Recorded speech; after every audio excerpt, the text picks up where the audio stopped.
ak si suñu sous-région ñu tabax aéroport boo xamante ni bépp xam-xam bépp liggéey boo xam ne dañ koy liggéey ci aviation war nañ ko def fii ci suñu aéroport bi liggéey boobu nag wax naa ko te wax naa sama collaborateurs yi que dinañ ci gën a waxtaan ak waa communauté yu nekk suñu mbokk yu nekk Diass ak Kër Moussa loolu dafa ànd ak énergie de jeunesse énergie boo xamante ni dañ ko soxla mooy jeunesse bu wër aéroport bi ñu xam ni ñoom ñu xam chance bu ñu am ñoom chance bu ñu am mooy que tey suba école aéronautique bu ñuy tabax war na am seen ay ndaw yoo xamante ni seen xel yépp ci école bi lay nekk te ñu wax ni ci école bi ma diggoon leen ko ne ko ci école bi day am benn pàcc boo xam ne chaque année dina am ñu jóge ci commune environnante donc loolu muy benn mbir beneen mbir bi mooy liggéey yi nu muy gën a bëri ci aéroport bi ñu ñëw créer centre de maintenance aéronautique buy ñëw buy nekk garage avion yi ñu créer nouvelle aérogare fret ñu créer hôtel bu bees fii ñaari hôtel yu bees yu fi ñëw donc yooyu yëpp liggéey ñu fay ñëw liggéey ñu bëri ñoo xam ne ñoom ñoo gën a nekk compétitif ñoo gën a jege foofu muy ay ndaw muy ay jigéen ndaw yi gox bi la donc gox bi il faut que ñu préparer wu ñu comment dirais-je mettre en adéquation luy tubaab bi di wax mettre en adéquation seen xam-xam seen mën-mën seen lu ñuy liggéey en fonction de fu leen gën a jege liggéey fu gën a am liggéey fu gën a jege mooy président de la république lu mu ñu wax ñu tabax fi yan liggéey ñoo fa nekk yan métier ñoo fa nekk lan la ñu soxla ren déwénaat jeunesse bi ñu xam ko pour mën a yegg pour mën a bénéficier wu en premier balaa ñeneen c'est vrai que aéroport international pour gox yi ñëpp la pour Sénégal yëpp la mais yéen da ngeen am avantage boo xam ne soo leen si jàppee bu baax préparé wu yéen pratiquement avantage boobu kenn mënu leen si dab donc moo tax ma ne mu am solo trop si ñun pour ñëw tey fii dans le cadre de la responsabilité sociétale d'entreprise ñu décider nu mu ko waxee sànq ñu def débuter benn partenariat bi nag c'est développement durable lañ ko def ñun on l'a fait sur le sceau du développement durable lii dañ ko tàmbali parce que dañu commencé ren nawetaan xam ngeen mbas bi nu mu def jeunesse yi vraiment soxla woon commencé waat seen activité ñu ne dañ leen di jàppale si nawetaan bi mais président de la république lu mu wax mooy que ASC bu nekk énergie bu fa nekk war nañ ko transformer en énergie économique donc énergie économique boobu fii la gën a mën a nekk réalité parce que tey fii ASC bu nekk wala zone bu nekk mën ngeen réfléchir sur seen projet yoo xam ne projet long terme la projet développement durable la peut-être que ce projet boo xam ne aéroport bi dina ko soxla wala si yeneen service aéroport yi dañ ko soxla ñu jàppal leen si ànd ak yéen ba ngeen xam ne di ngeen si mën a taxawal ngeen xam ne da ngeen di am ay revenus yoo xam ne doo leen soxla sax AIBD mu leen di jàppale ëllëg yéen yaa leen di ñëw di def di donc loolu moo tax ma ne partenariat bi dañ ko tàmbalee nii tey mais lu tax ma bëggoon leen daje ak yéen c'est pour weccoo joxe message yooyu ne leen bu ñu yem rek ci sport bi bu ñu yem rek ci football bi bu ñu yem rek ci culture bi on a un potentiel énorme qui est l'aéroport la zone aéroportuaire temps yi gis ngeen maa ngi président de la république sant na ma mu ne ma lu xewoon aéroport yeneen yi bu mu xew fii mooy que ma présenté ko schéma directeur d'aménagement pas avions yi fu ñu nekk mais péri aéroportuaire nan la ñu gisee gox bi d'ici 100 ans gox bi yëpp nu muy mel yoon yi fu ñuy jaar lan moo fa war a nekk comme service yan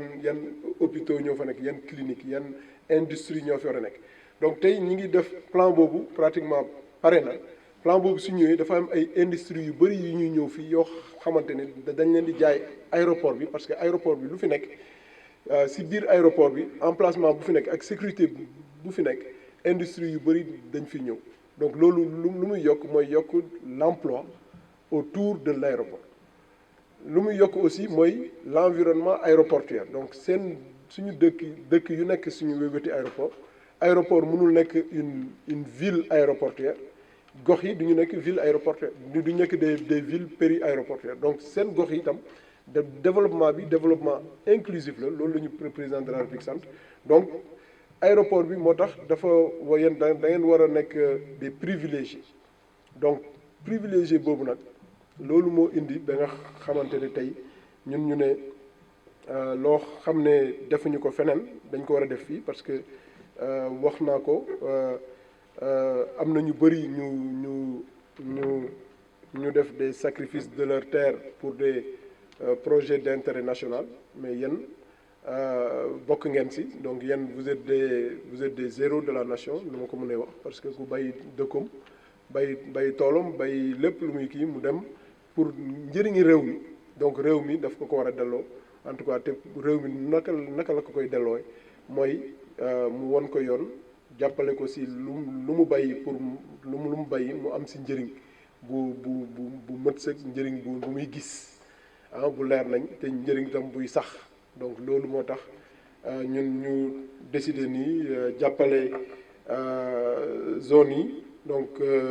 zone 8B ak zone 14A bu Diass beneen bu Kër Moussa parce que dañu ne woon dañuy jël les ASC qui jouxtent un peu la zone aéroportuaire mais on a bien pris note de la zone 8A de Kër Moussa donc jàpp nañ ko bu baax xam naa yooyu noonu c'est des choses yoo xam ne dinañ ko rectifier incha allah pour que ñëpp mën si gis seen bopp parce que c'est la jeunesse bi mënu leen xaajaloo benn bi rek la kay day dëkk Kër Moussa mi ngi dëkk feneen fekk yaayam mi ngi dëkk fii wala frère mi ngi dëkk fii wala moom daf fi jóge dem tabax fële donc c'est la même jeunesse donc vraiment lu may terminer mooy ma compter naa si yéen pour relever le défi de ce projet gigantesque que le président de la République a eu pour cet aéroport-là parce que xam ngeen ko vous le savez bien le 29 avril dernier le président de la République donc a validé en conseil présidentiel un grand projet de hub aérien avec 15 projets phares 15 projets phares déclinés dans un horizon 2021-2025 et parmi ces 15 projets phares pratiquement 8 vont être réalisés au sein de la plateforme aéroportuaire de Diass donc imaginez-vous l'aéroport comment il est aujourd'hui dans 5 ans déjà l'aérogare va être doublé il y aura la gare TER qui va démarrer bientôt vous allez voir les travaux qui vont démarrer il y a une centrale photovoltaïque donc il y a une nouvelle aérogare fret il y a un centre de maintenance aéronautique il y a une école d'aviation civile on va commencer à faire la voirie autour de l'aéroport pour en faire une véritable ville aéroportuaire et la zone péri-aéroportuaire également va être traitée en adduction en eau, en voirie, en assainissement. Donc vraiment, je compte sur cette jeunesse engagée, cette jeunesse consciente, cette jeunesse bien formée, cette jeunesse en tout cas qui a toutes les valeurs républicaines pour accompagner en tout cas ce grand projet du chef de l'État, le président de la République Macky Sall. En tout cas, c'était pour moi une occasion de continuer cette tradition qu'on a laissée ici, que mes prédécesseurs ont laissée, avec la responsabilité sociétale d'entreprise, dans le cadre du développement durable, à accompagner, comme je l'avais dit tantôt en Wolof, la jeunesse autour de la zone péri-aéroportuaire, surtout la jeunesse au niveau des Nawetan, des ASC, pour aussi échanger avec eux pour que ce n'est pas seulement le sport. C'est vrai que le sport est un intégrateur important, mais c'est aussi vous engager, qu'on aille ensemble à relever le défi du développement. Parce qu'on ne peut pas avoir un aéroport dans une zone où les zones ne sont pas développées. Ce n'est pas pérenne. Pour que ça soit pérenne,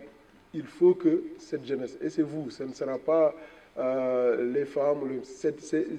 les femmes ont un grand rôle à jouer. C'est pour cela que nous allons bientôt les accompagner dans la construction des maisons des femmes, que ce soit à Kermoussel, que ce soit à Dias, pour les accompagner dans leur activité économique, mais surtout les jeunes, dans la formation, dans la préparation. Parce que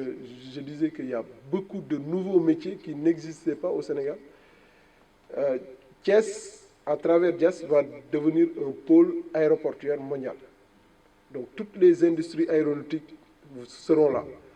Toute la technologie de l'aviation civile sera là.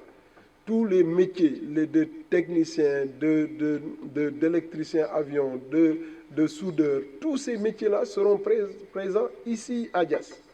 Donc cela veut dire que vous êtes les mieux placés pour vous préparer à aller apprendre ces métiers-là et à les assumer. Donc c'est pour cela c'est important qu'on puisse partager aujourd'hui ces moments. Moi, je suis heureux de vous recevoir aujourd'hui ici. Je suis, peut-être ça, c'est ma fibre un peu sportive,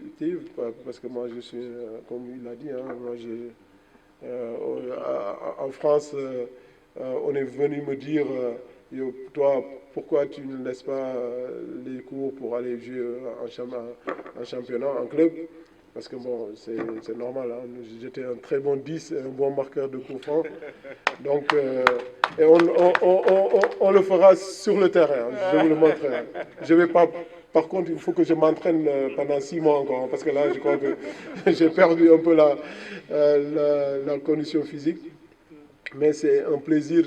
en tout cas, d'être avec vous. Manek Agien, vraiment, c'est un plaisir de